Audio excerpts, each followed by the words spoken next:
నమస్తే. ఇన్నాళ్ళు నన్ను సపోర్ట్ చేస్తూ, ఎంకరేజ్ చేస్తూ మీ ప్రేమని నాకు అందిస్తున్న ప్రతి ఒక్కరికి కృతజ్ఞతలు. అలాగే ఈ వీడియో కూడా ఖచ్చితంగా మీకు ఉపయోగపడుతుంది. లైక్, షేర్ అండ్ సబ్స్క్రైబ్ చేసి మీ సపోర్ట్‌ని నాకు అందించండి. అలాగే ఈ వీడియో పట్ల మీకున్న అభిప్రాయాన్ని కామెంట్ సెక్షన్‌లో కామెంట్ చేసి తెలియజేయండి. ఇప్పుడు వీడియోని చూద్దాం. నమస్తే. Welcome to our channel. నేను పద్మిని. ప్రస్తుతంతో పాటు ప్రముఖ ఆధ్యాత్మికవేత్త, నారీ సేన ఫౌండర్, దత్త ఉపాసకురాలు, శ్రీపాద శ్రీవల్లభ దత్తపీఠం వ్యవస్థాపకురాలు శ్రీమతి లతా దత్త గారు మనతో పాటు ఉన్నారు. మాట్లాడదాం. అక్క నమస్తే అక్క. నమస్తే రా పద్మిని. అక్క, భరించలేనటువంటి అప్పులు ఉన్నాయి మాకు. ఏం చేయాలో తెలియట్లేదు. అప్పులు ఎంత ట్రై చేసినా తీర్చలేకపోతున్నామని అడిగే వాళ్ళ సంఖ్య ఎప్పటికప్పుడు ఉంటూనే ఉంటుంది. ఎందువల్ల జరుగుతుందో తెలియట్లేదు. పాపం చాలా బాధ అనిపిస్తుంది వాళ్ళని చూస్తే. ఎంత బాధ అంటే కొంతమందికి తినటానికి కూడా ఇబ్బంది పెడతారు. తినటానికి, పిల్లల ఫీజులు కట్టడానికి. అయితే వస్తూనే ఉంటాయి కామెంట్స్. అసలు అప్పులు వాళ్ళు వస్తున్నారండి, మేము భరించలేకపోతున్నాము. దానివల్ల సూసైడ్లు. అవునక్క.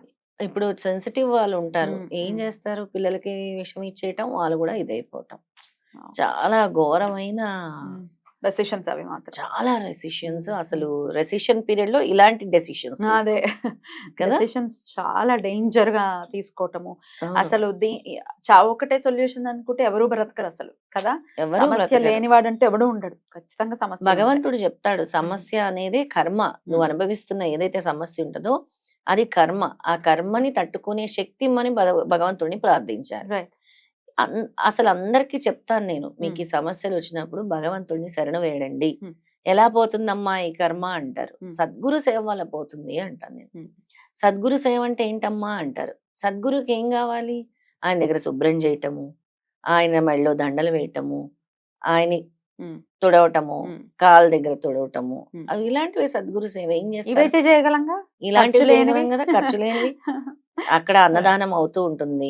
అక్కడ అన్నదానంకి వెళ్ళి మీరు సేవ చేయటము, తుడవటము, పల్లెలు కడగటం, గుడిలో చీపురు పట్టి తుడవటం, పీఠంలో చీపురు పట్టి తుడవటం. మన పీఠంలో అందరికి నేను చెప్తాను, చీపురు పట్టి తుడవండి. స్వామి వాళ్ళనే చూస్తాడు. వేరే వచ్చి హారతలు ఇచ్చి వెళ్ళే వాళ్ళని చూడు స్వామి. ఎవరు నన్ను శుభ్రంగా ఉంచుతున్నారు, ఎవరు నా మొక్కల్ని చక్కగా ఉంచుతున్నారు, ఎవరు నా పరిసరాల్ని అంతా శుభ్రం చేస్తారని స్వామి చూస్తారు. సద్గురు సేవ వల్లే కర్మలు పోతాయని. అయితే ఇప్పుడు కొన్ని రెమెడీస్ చెప్తాను పద్మిని. ఆ రెమెడీస్ ఒక స్తోత్రము, ఒక 2 స్తోత్రాలు రెమెడీస్ కూడా చెప్తాను. ముఖ్యంగా ఈ అప్పుల బాధలు ఉండేవాళ్ళు ప్రతి మంగళవారం శివాలయానికి వెళ్ళి 9 ప్రదక్షిణలు, 9 ప్రదక్షిణలు చేయాలి. అది కూడా ఓం రుణముక్తేశ్వర మహాదేవాయ నమః అని 9 ప్రదక్షిణలు చేయాలి. తర్వాత అక్కడ ఏమి మీకు ఖర్చు లేకుండా బిల్వపత్రం ఎక్కడైనా దొరుకుతుంది, తీసి ఈశ్వరుడి మీద పెట్టాలి. ఇంకొకటి ఏంటి అని అంటే కనకధార స్తోత్రం చాలా పవర్ఫుల్. ఆదిశంకరాచార్యులు స్వయంగా ఆయన ఒక స్త్రీకి ప్రసాదించినటువంటిదే కదా కనకధార స్తోత్రం.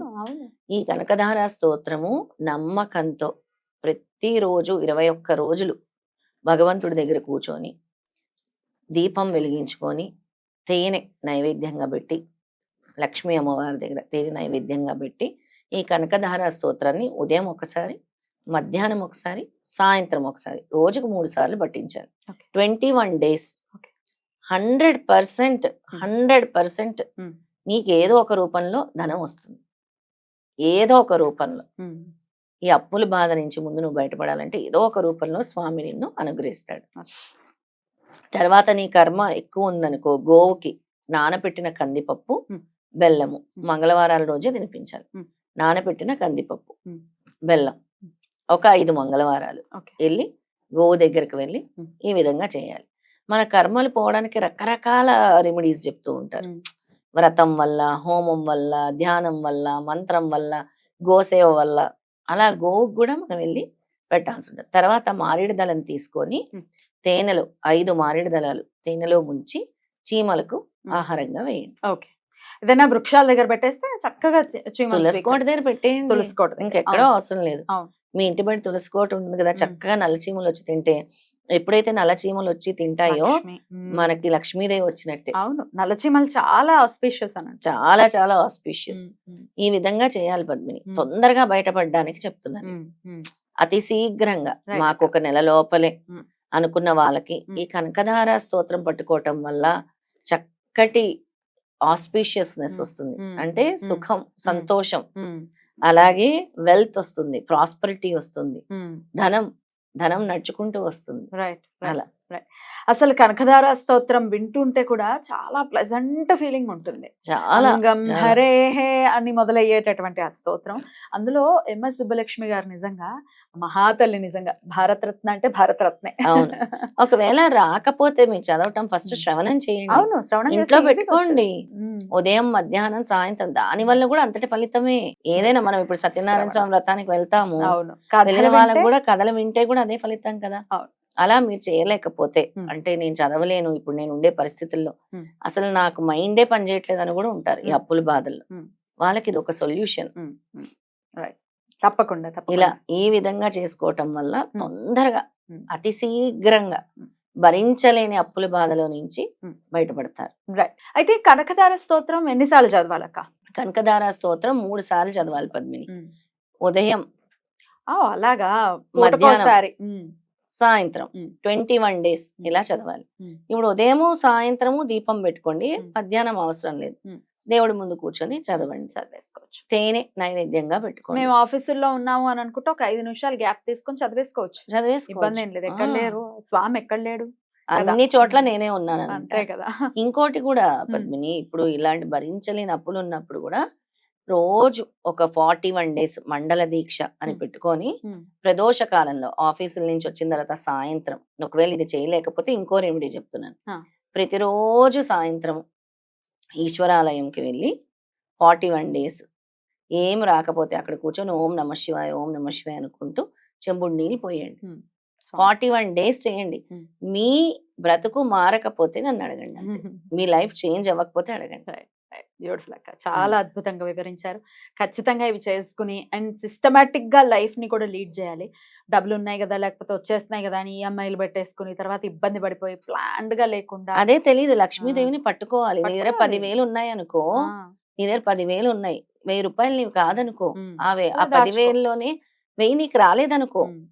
అంతే. దాచాలి, అలాగే అలా దాచుకోవాలి. ఉంటేనే లక్ష్మీదేవి వస్తుంది, స్థిరలక్ష్మి వస్తుంది. Exactly exactly. లేకపోతే ఎలా దాచగలం మనం? అస్సలు ఫైనాన్షియల్ ఇండిపెండెన్స్ వచ్చిన తర్వాత అంతే, ఫైనాన్స్ కి సంబంధించి ప్లానింగ్ కూడా సరిగ్గా తెలియట్లేదు. ఎలా పడితే అలా చేసేస్తున్నాము, ఎలా పడితే అలా ఖర్చు పెట్టేస్తున్నాము, అప్పుల బాధలతో ఇబ్బంది పడుతున్నాం. అలా కాకుండా ప్లాన్డ్ గా ప్లాన్ చేసుకుని లక్ష్మీదేవికి ఎంత గౌరవం ఇస్తే అంత గౌరవంగా మన దగ్గర ఉంది. అంతే. లక్ష్మీదేవిని గౌరవించాలి. గౌరవించాలి. ఎలా పడితే అలా ఖర్చులు పెట్టేసి, షాపింగ్లు చేసేసి, ఉమ్. ఇష్టం ఉన్నట్టు ఉన్న డబ్బంతా చేసి, లేదంటే ఎవరు అడుగుతున్నారంటే వాళ్ళకి ఇచ్చేస్తే, ఉమ్. నువ్వు అడిగినప్పుడు నీకు ఆకలేస్తుందంటే రూపాయి ఇచ్చిన వాళ్ళు ఉండరు. ఎవరు ఉండరు. ఎస్పి శైలజ గారు ఒక ఇంటర్వ్యూలో అన్నారు, ఉమ్. చాలా మంది అంటారు డబ్బు ఇవాళ పోతే రేపు వస్తుందని. అలా కాదు, డబ్బు ఇవాళ పోతే రేపు రమ్మంటే రాదు. రాదు, అస్సలు రాదు. ఒళ్ళు దగ్గర పెట్టుకుని ఉండాలి. నిజం కదా అనిపించింది. కరెక్ట్ గా ఆ. లక్ష్మీదేవి దగ్గర చాలా చాలా ఉమ్. ఎలా అంటే అమ్మవారిని పట్టుకోవాలి, అంతే. తల్లి తల్లి అని పట్టుకుంటూనే ఉండాలి. అంతే. అప్పుడు ఇలా మాత్రం జార అంతే. విడిచకూడదు. కానీ ఉమ్. అమ్మవారు దాన ధర్మాలు చేయమంటది. ఉమ్. ఈ చేత్తో ఇస్తే ఈ చేత్తో ఇస్తానంటది. ఉమ్. దాన ధర్మాన్ని చేస్తే తల్లి వెళ్ళదు, ఉమ్. అనవసరమైన ఖర్చులు చేస్తే తల్లి అంతే వెళ్ళిపోతుంది. కదా. శుచి శుభ్రం లేని చోట ఉండదు ఉమ్. Right. అమ్మవారు. Right. శుచి శుభ్రం లేని చోట ఉండదు. ఉమ్. ఎవరైతే ఎక్కువ గొడవలు పెట్టుకుంటూ ఉంటారో, ఏ ఇంట్లో అయితే తగువులు తగాదాలు ఎక్కువ ఉంటాయి అక్కడ కూడా అమ్మవారు ఉండదు. Right. ఎక్కడైతే అబద్ధాలు, మోసాలు, అన్యాయాలు ఉంటాయి అక్కడ కూడా అమ్మవారు ఉండదు. Right. కొన్ని రోజులు ఉంటే ఉండొచ్చు, తర్వాత మళ్ళీ వాళ్ళకి ఎలా పోవడం అనేది చూపించాలో అలాగే చూపిస్తుంది. Right. ఎలా వచ్చిందో తెలియకుండా కూడా పోతూ ఉంటుంది. తెలియకుండా కూడా Right. పోతూ ఉంటుంది. చాలా చక్కగా వివరించారక్క. ఖచ్చితంగా ఈ భరించలేనటువంటి అప్పుల బాధల్లో ఉన్న వాళ్ళు వాటి నుంచి బయటపడాలని మనస్ఫూర్తిగా కోరుకుంటూ thank you so very much అక్క. నమస్తే. నమస్తే.